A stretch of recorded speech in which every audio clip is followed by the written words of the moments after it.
Let me tell you why most people fail. It's not talent. It's not luck. It's you. It's your comfort addiction. It's that voice in your head that says, I'll start tomorrow. And you keep listening like it's advice. How many times are you going to reset your life on Monday? How many times are you going to talk about potential while your standards stay low? You fail because you negotiate with yourself. You wake up tired and you make a deal. You feel stressed and you fold. You hit pain and you tap out. And then you call it burnout, when really it's a lack of discipline. No one's coming to save you, not your friends, not your family, not some magical motivation that shows up when life gets easy. I know this because I lived it. I used to lie to myself too, tell myself I was trying while I was avoiding the work. Then I got sick of hearing my own excuses. I stood in that accountability mirror and said, you're the problem. And that's where it starts for you right now. Get in the accountability mirror and stop lying.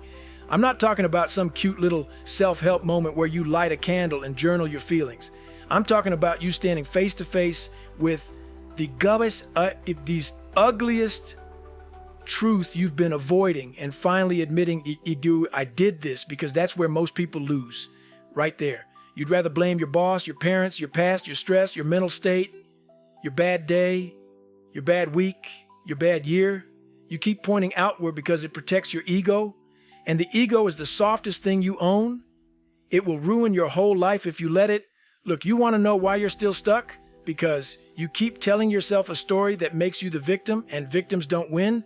Victims wait, victims complain, victims make excuses and call it being realistic. You say you want more, but your actions prove you don't. Your mouth is writing checks. Your habits can't cash. So here's the challenge. You stop talking. You stop explaining. You stop performing for people. You go to that mirror, that accountability mirror, and you tell the truth like it costs you something, because it does. Ask yourself the questions you've been dodging. Why do you quit when it gets hard? Why do you start strong and fade out? Why do you need applause to do what you said you do? Why do you fold the moment nobody's watching? Why are you so consistent at being inconsistent? Don't answer with feelings. Answer with facts, real facts. I sleep late. I scroll instead of training. I stole new. I avoid discomfort. I run from rejection. I make excuses when I'm tired. I don't keep promises to myself. That's it. No poetry, no drama, just the truth. And then you write it down. I mean it. Write it down. Not in your head where you can change it when it hurts. Put it on paper where it stares back at you. Make 2 columns if you have to. What I say I want and what I actually do. And if those 2 things don't match, you don't have a motivation problem. You have a honesty problem. Most people won't do this because it's embarrassing. Good, let it burn. That burn is you waking up. Here's the part you're not going to like. You don't need a new plan yet. You need a new standard, because if you keep the same standard, you'll keep the same life. So pick one weakness you listed. 1, not 10, not some fantasy makeover. One weakness that's killing your progress, and you attack it today. Today, not this week. If you're late to everything, you become early. If you skip workouts, you train. If you procrastinate, you do the hardest task first. You take that weak habit and you strangle it with action. And when your mind starts talking, when it says, I'm tired, I'm overwhelmed, I'll do it tomorrow, you catch it, you call it out. You don't negotiate with yourself. You don't debate your feelings like they're in charge. You look back in that mirror and you say, you're not running this anymore, because no one's coming to save you from you. So you tell the truth, you take ownership, and you move. That's where it starts. That's how you stop failing. Stop negotiating with yourself. Set a standard and execute. That's the whole game right there. Most of you don't have a talent problem. You don't have a resources problem. You don't have a time problem. You have a negotiation problem. Every morning you wake up and you put your standards on the table like they're up for debate. Do I feel like it? Am I in the mood? Is today a good day? What are you talking about? Since when did your feelings become the boss of your life? Since when did comfort get a vote? You want to know why you keep failing? Because you keep giving yourself an exit. You build a plan with a back door.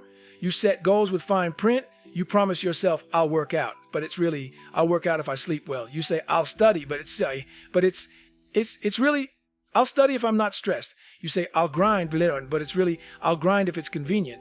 And then you wonder why you don't trust yourself. How could you? You've been breaking promises to yourself 24/7. Here's what I learned. When you negotiate, you lose. every time, because the version of you that wants comfort is always ready with a good argument. It's smart. It's persuasive. It knows exactly what to say to get you to quit without feeling guilty. You deserve a break. You've had a long day. You can make it up tomorrow. That voice sounds reasonable, but it's poison. It's the thief that steals your life one easy decision at a time. And you keep letting it. So this is what you do. You set a standard so clear there's nothing to discuss. Not a dream, not a mood, a standard, a minimum requirement, something you do no matter what. You decide, this is who I am, and then you execute even when you don't feel like it, especially when you don't feel like it, because that's when it counts. Anybody can be disciplined when they're motivated. That's not discipline, that's convenience. Make it practical. Pick one thing that moves your life forward: training, reading, building your skill, creating, saving money, whatever your mission is. Now choose the daily minimum you will hit even on your worst day, not your best day, your worst day. If you can't do the full workout, you still do something. If you can't do an hour, you do 20 minutes. If you can't write 1,000 words, you write 200, but you do not do zero. Zero is where people die. Zero is where habits break. Zero is where you start lying again. And don't tell me you don't have time. You have time. You just spend it on things that make you weak. You spend it scrolling. You spend it complaining. You spend it watching other people live. Cut it. Replace it with reps. You're either building your future or feeding your excuses. There's no neutral. Here's the test. When you wake up tomorrow and that voice starts up, I'm tired, I'm sore, I'm busy, you don't answer it. You move. You get after it. You don't negotiate with yourself. You execute the standard like it's law. And once you do that enough times, you stop needing motivation. You become the kind of person who does what they said they do. That's how you win. Callus your mind with suffering on purpose. That's the part everybody wants to skip. You want the results without the pain, the confidence without the process, the respect without earning it. You want to feel ready first. You want the perfect plan. You want the right mood. Listen to me. Your mind is soft because you've been feeding it softness. You've trained it to avoid discomfort like it's a threat. And now, the moment life gets hard, you panic, you shut down, you reach for the easiest escape. That's why most people fail. Not because they can't do it, because they won't suffer.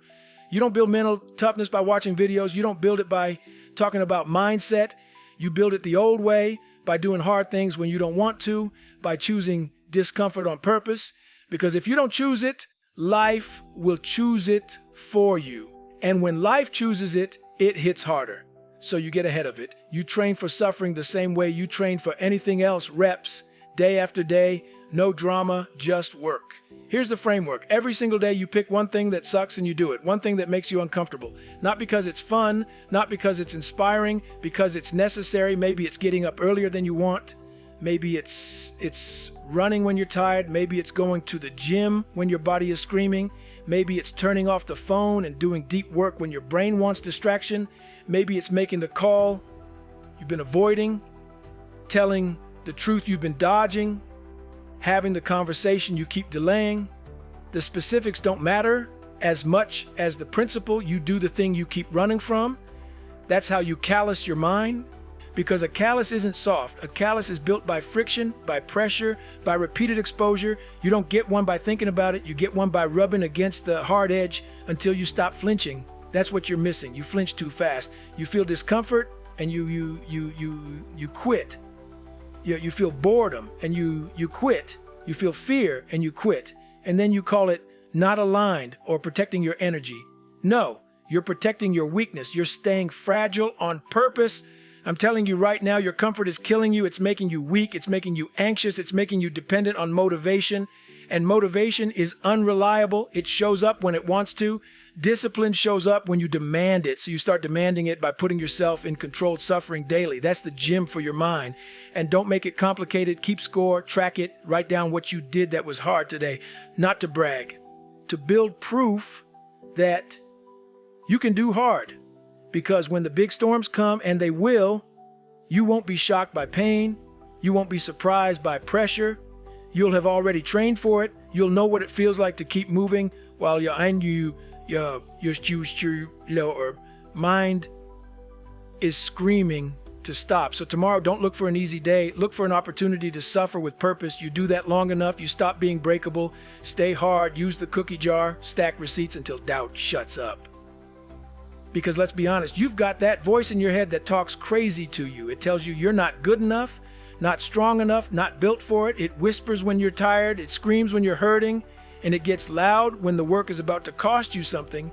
And most people treat that voice like it's truth. They obey it, they bow down to it, they hear quit, and they quit. They hear you can't, and they stop.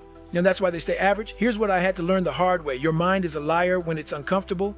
It will protect you from growth by convincing you to stay safe. It will drag up every failure you ever had and use it like evidence. Remember last time? You fell off. You always fall off. Of course you fall off when you never build proof that you can stay on. You've been collecting excuses, not receipts. The cookie jar is simple. It's a mental weapon. It's you building a bank of moments you earned through suffering. Moments you can pull out when doubt shows up. Not fantasies, not affirmations, real receipts. The day you trained when you were exhausted. The day you showed up when you didn't feel confident. The day you finished when your mind was begging you to stop. The day you kept your word when nobody was watching. Those are receipts. And if you don't have any, that's not a reason to feel sorry for yourself. That's a reason to start collecting them today. Most people want confidence first.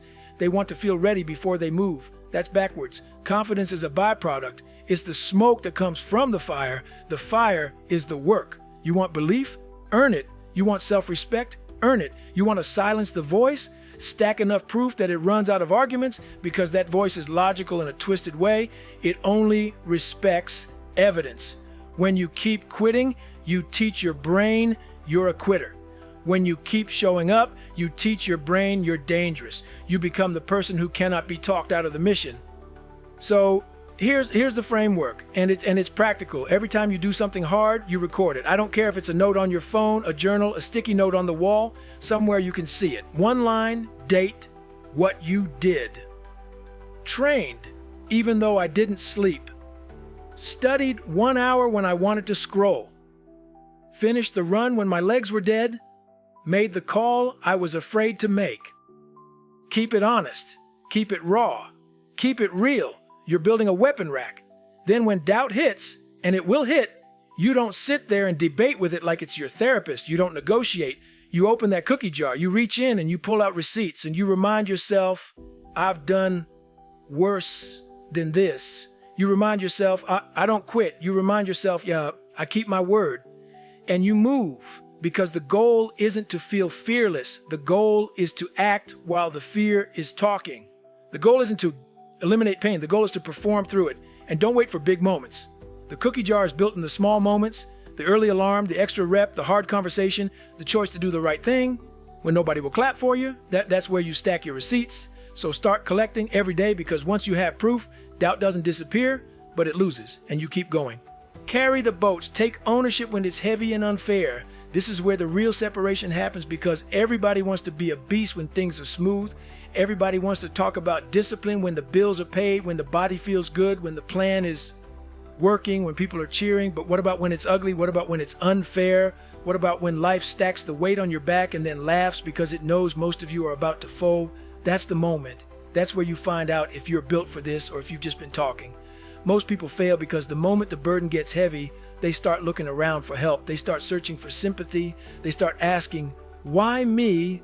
Why not you? Who told you life was supposed to be fair? You're not entitled to an easy path. You're not owed comfort. And the second you start believing you're owed something, you become weak. You start keeping score. You start complaining. And complaining is a drug. It feels good for a second, then it ruins your whole mind. Let me make this real. There are days you're going to wake up and you're already behind. You're tired. You're sore. Your schedule is packed. People are counting on you. Something breaks. Something goes wrong. And your mind is going to try to give you a reason to quit. It'll say, this is too much. It'll say, you deserve a break. It'll say, you've done enough. That's when you look at the situation and you decide what kind of person you are. Are you the person who needs perfect conditions? Or are you the person who performs in chaos? Carrying the boats is a mindset. It means you stop living like a passenger and you start living like the driver. No one's coming to save you. No one's coming to carry your dreams. No one's coming to keep your standards for you.